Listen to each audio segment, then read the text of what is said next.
నమో మహద్భ్యో ఋషిభ్యో గురుభ్యో నమః.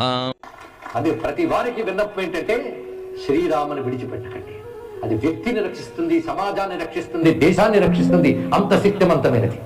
అది ఎక్కడి నుంచో ఈ దేశానికి ఏదో కొద్ది వేల ఏళ్ల క్రితం ఊపిరి పోసుకున్న భ్రాంతి ధర్మములు లోపలికి ప్రవేశించి బయలుదేరి పరలోకపు వార్తలు చెప్తూ తిరుగుతూ ఉంటే స్వధర్మం నుంచి భ్రష్టులై వెళ్ళిపోతున్న పాపాత్ములు తెలుసుకోవాల్సింది ఏంటంటే రక్షించడానికి సనాతన ధర్మం కంటే గొప్ప ధర్మం లేదు, రక్షించడంలో రామమంత్రాన్ని మించిన మంత్రం లేదు.